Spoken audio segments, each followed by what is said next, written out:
Saya Nur Amalia Tunanisa Bergunting dengan 3 NIM akhir 113. Saya Krista Kotrunada dengan NIM 400114216503118. Perkenalkan, nama saya Diva Sitra Albertin dengan NIM 4001142165030.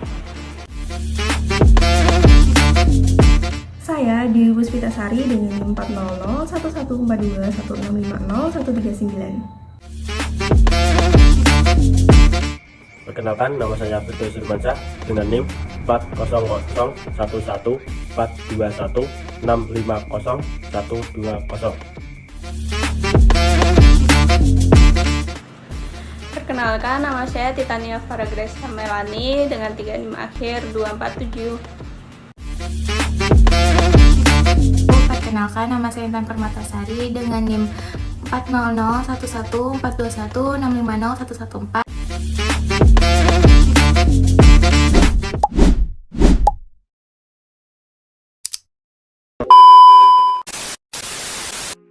Teman-teman, sebelum kita mengulik lebih dalam terkait dengan aplikasi Atlas, mari kita mengulas kembali sedikit terkait dengan audit.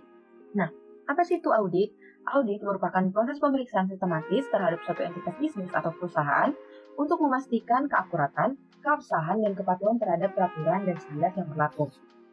Secara praktik, teman-teman, audit keuangan dilaksanakan dalam sebuah file berbentuk Excel yang terdiri dari beberapa sheet, yang nantinya akan digabungkan menjadi satu laporan auditor independen. Berdasarkan standar audit atau SA, Convergency International Standard on Auditing atau ISA, hanya dijelaskan proses melaksanakan audit dan masing-masing komponen dalam audit cycle, namun tidak menjelaskan atau tidak memberitahu terkait dengan aplikasi yang ideal dalam melaksanakan audit. Nah, hal inilah yang memotivasi Pusat Pembinaan Profesi Keuangan atau PPPK dan Institut Akuntan Publik Indonesia atau IAPI untuk merancang sarana audit yang efektif, yang dimana yaitu Atlas. Nah, Atlas atau Audit Tool and Linked Record System ini merupakan suatu perkakas audit yang bertujuan membantu Sobat Proxy dalam melaksanakan audit umum atas laporan keuangan. Nah, bantuan tersebut berupa penyimpanan dokumentasi kertas kerja yang terintegritas, mulai dari tahap peraplikatan hingga pelaporan. Atlas memudahkan implementasi kepatuhan terhadap standar audit, standar profesional akuntan publik atau SA/SPAP. Dengan demikian, secara umum tahapan audit pada aplikasi Atlas telah menyesuaikan dengan audit berbasis International Standards on Auditing atau ISA yang terdiri dari 4 tahapan audit. Yang pertama yaitu penerimaan dan keberlanjutan klien atau pre-engagement. Yang kedua yaitu penilaian risiko atau risk assessment. Yang ketiga yaitu respon risiko atau risk response. Dan yang terakhir ada pelaporan atau reporting. Nah, untuk mengetahui lebih dalam terkait dengan 4 tahapan ini akan dibahas di slide selanjutnya. Materi selanjutnya yaitu audit cycle. Atlas dirancangkan berdasarkan kerjasama antara PPPK dengan IAPI. Otomatis proses yang disajikan pada Atlas sudah berdasarkan standar profesional akuntan publik atau SPAP. Secara gambaran luas, proses audit terdapat 3 tahap, yakni tahap perikatan atau pre-engagement, tahap proses audit atau audit response, dan proses pelaporan akhir atau completing dan reporting.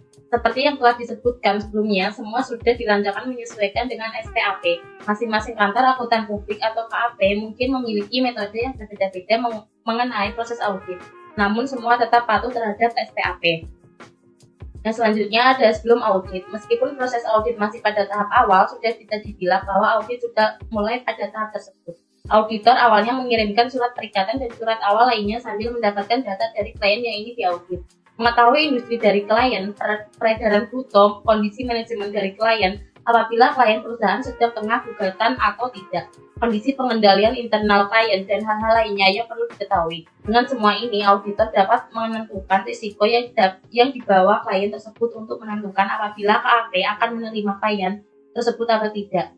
Jika sudah diidentifikasikan risikonya dan KAP sudah memutuskan untuk ingin melaksanakan audit atas klien, maka dikirimkan proposal audit.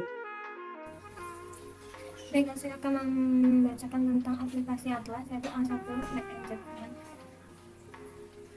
Lihat tentang yang pertama adalah satu perikanan atau perikatan, yaitu menganalisis risiko apakah auditor perlu menerima atau berlanjut hubungan dengan klien. Yang pertama A110, analisis penerimaan.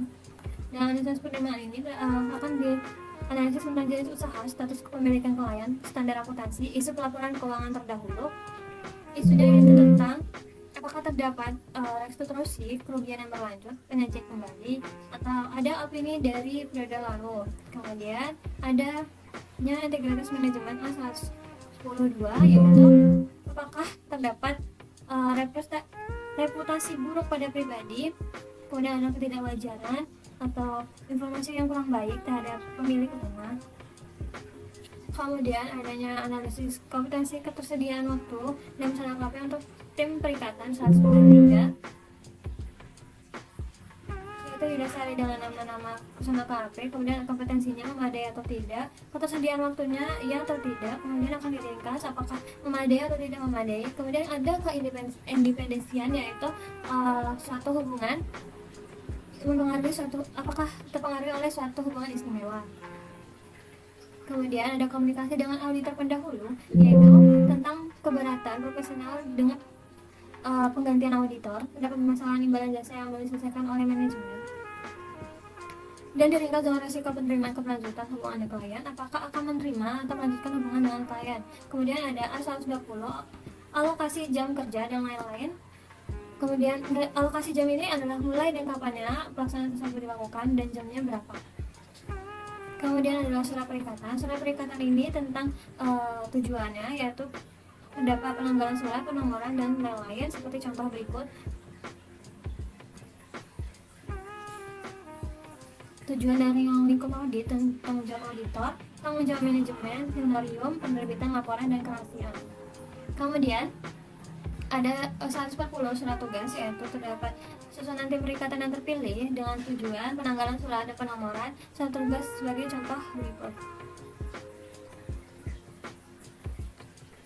Kemudian ada pernyataan independensi. Pernyataan independensi ini adalah tidak terpengaruhnya dengan hubungan istimewa seperti hutang dan kerjasama atau hubungan istimewa dalam keluarga, yaitu pastikan mendatangani form independensi sebagai berikut.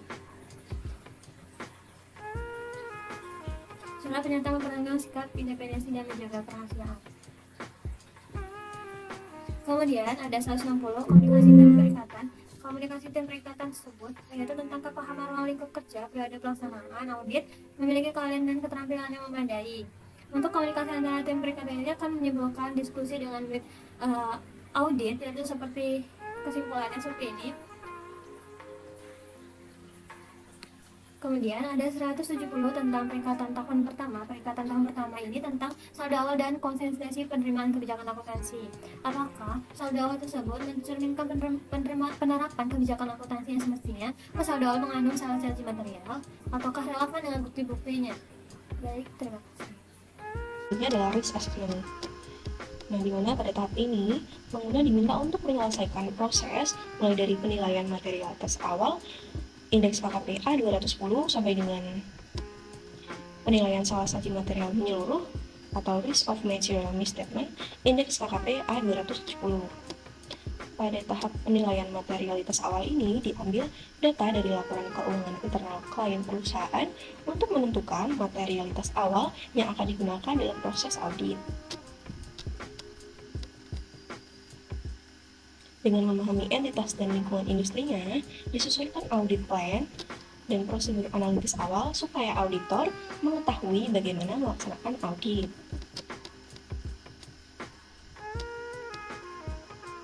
Kemudian,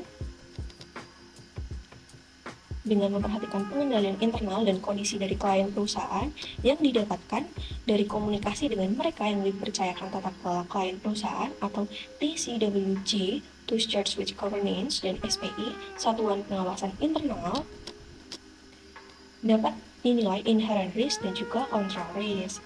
Nah, dari kedua itu, maka akan muncul audit risk dan juga risiko salah satu material. Nah, dari semua proses tadi, mulai dari penilaian materialitas awal hingga proses penilaian risiko salah satu material keseluruhan, maka akan disimpulkan hasil penemuan awal dan dilaksanakan pembaruan terhadap audit plan yang disebut dengan Audit Strategy Memorandum Update. Tahapan selanjutnya adalah risk response, di mana pada tahapan ini pengguna diminta untuk menyelesaikan proses mulai dari worksheet, indeks KKP B100 sampai dengan komitmen dan kontingensi indeks KKP B280. Pada tahapan ini dianggap sebagai awal mula proses audit karena bagian yang paling dasar yang perlu dipersiapkan oleh seorang auditor merupakan worksheet atau working paper, di mana di dalamnya termasuk working trial balance, prosedur audit yang akan dilaksanakan, jurnal penyesuaian yang diperlukan, dan juga laporan keuangan yang telah diaudit.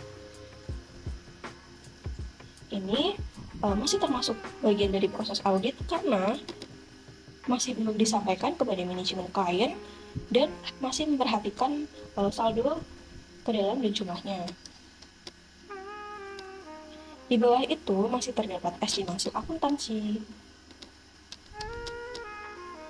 transaksi dengan pihak berrelasi, peristiwa kemudian, kelangsungan usaha, representasi manajemen, pakar auditor, pakar manajemen, dan yang terakhir ada komitmen dan kontingensi.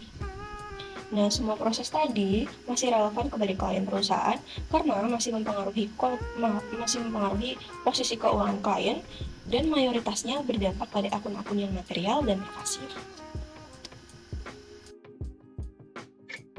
Ini saya akan membahas tentang planning tentang yang pertama ada kita 10 kita akhir berdasarkan nomor 120 penilaian masyarakat akhir atau final dalam tahap ini dengan audit. Nah, nanti kita cari masyarakat keseluruhan. Selanjutnya 120 prosedur analisis akhir.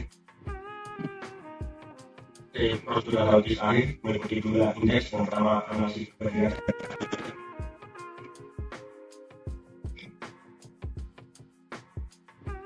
prosedur analisis akhir yaitu berdasarkan SA nomor 520. Prosedur analisis data yang digunakan yaitu total aset dan pendapatan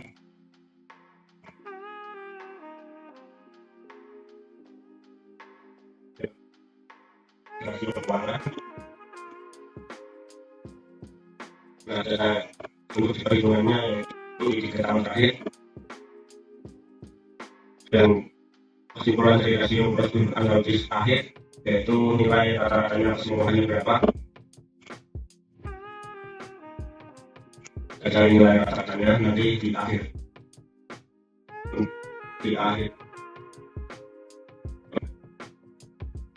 Selanjutnya ada review pengungkapan LK.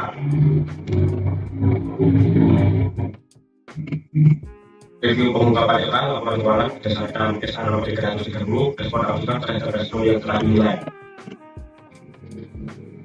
Dan SA nomor 440 audit atas estimasi akuntansi termasuk estimasi akuntansi nilai wajar dan pengungkapan yang bersangkutan. Ini diisi yang akan mengikuti keuangan daripada sumbernya dari PSAK dunia.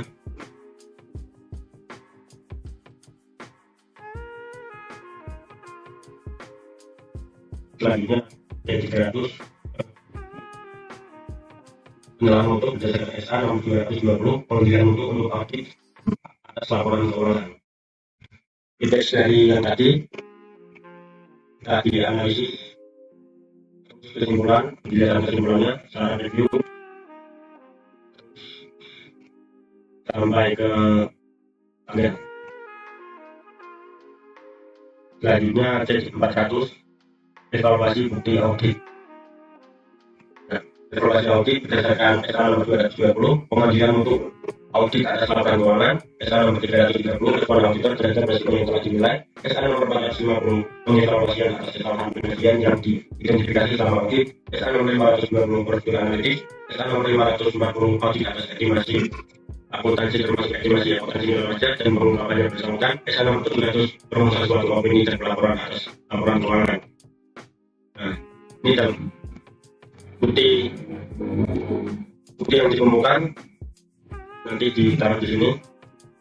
Terus adanya pembatasan lingkup di sini atau tidak. Terus dampak atas respon nomor 1 yang menyebabkan salah satu material atau tidak. Terus opini yang disarankan atau auditor nanti diisi wajar dengan pengontrolan wajar menyatakan pendapat atau tidak wajar.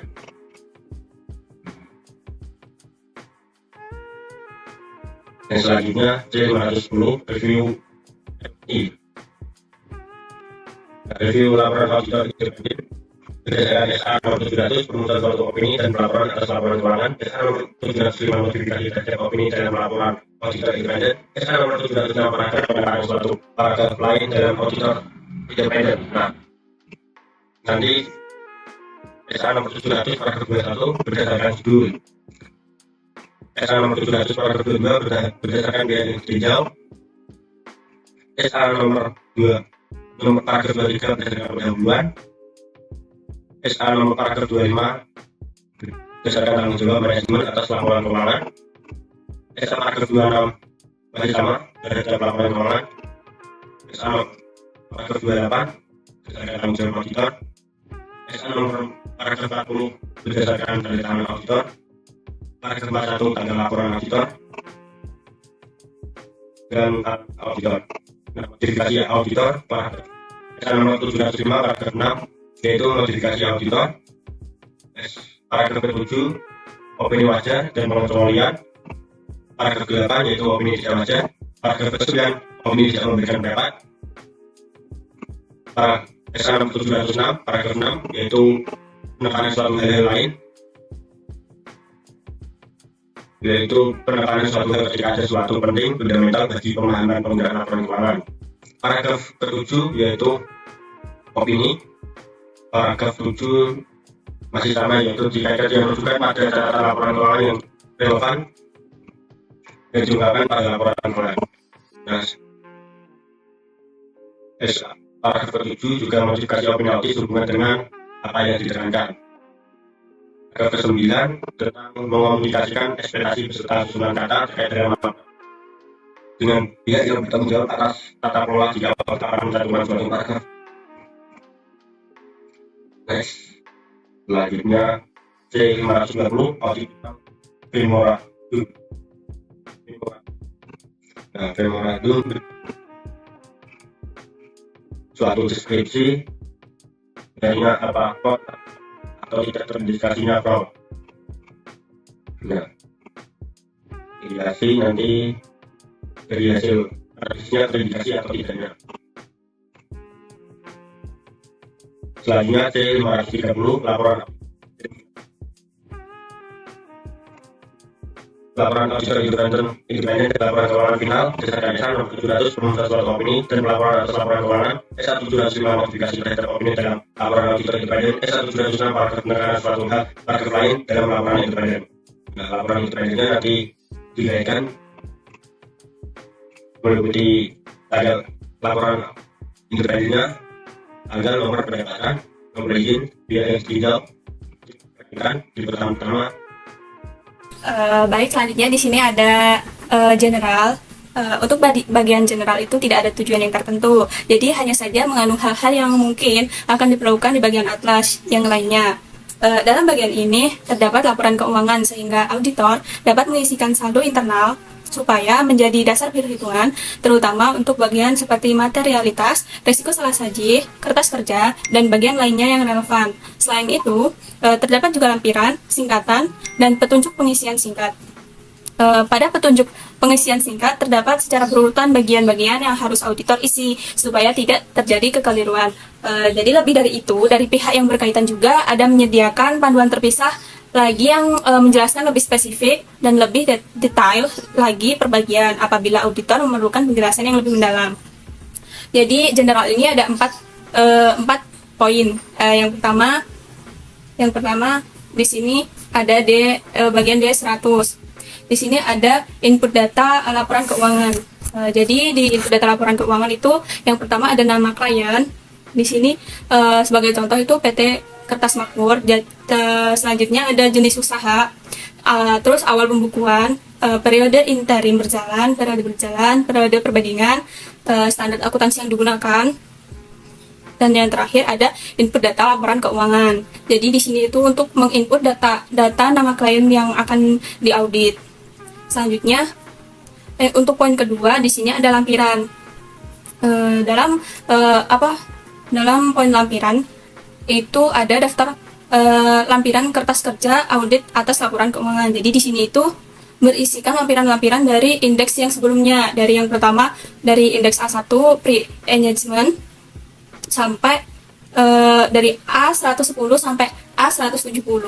Ya, yang kedua ada risk assessment, terus selanjutnya ada risk response, completing and reporting. Jadi di sini tuh isinya itu lampiran-lampiran, dokumentasi lampiran-lampiran dari indeks yang sebelumnya. Selanjutnya untuk D300 di sini ada singkatan. Jadi singkatan-singkatan ini bisa untuk memudahkan bagi auditor untuk mengenali singkatan yang ada di aplikasi Atlas. Di sini ada misalnya ada A dan C, itu akurasi dan cut off. Selanjutnya ada asersi kombinasi secara rinci, yaitu yang pertama ada kombinasi assertion. Terus ada classes of transaction, ada account balance dan presentation and disclosure. Selain singkatan-singkatan tersebut, ada lagi rumusnya. Rumusnya di sini ada F2, F9, shift plus F9.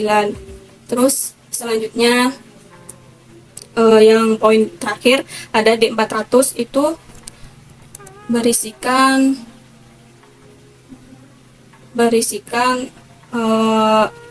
uraian singkatan atau bagaimana cara pengisian di Atlas. Yang pertama itu ada indeks pertama ada A1, yaitu praperikatan. Di sini ada beberapa poin, dan di sini ada cara atau uraian singkat pengisian di aplikasi Atlasnya. Selanjutnya yang kedua ada indeks yang kedua ada risk assessment.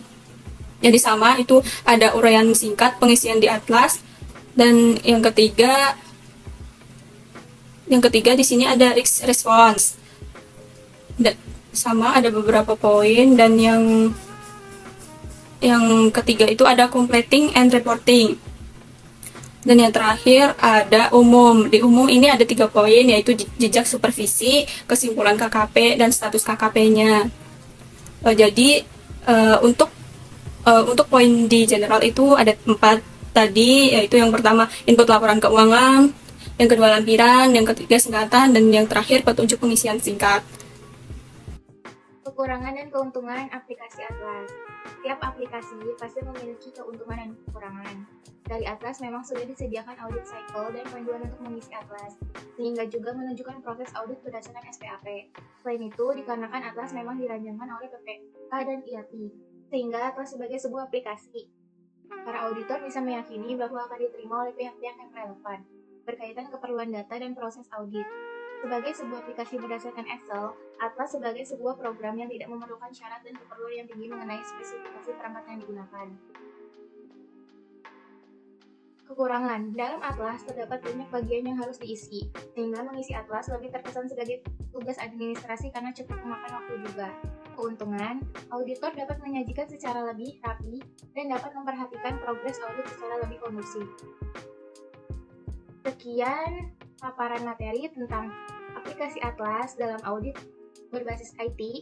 Terima kasih. Wassalamualaikum warahmatullahi wabarakatuh.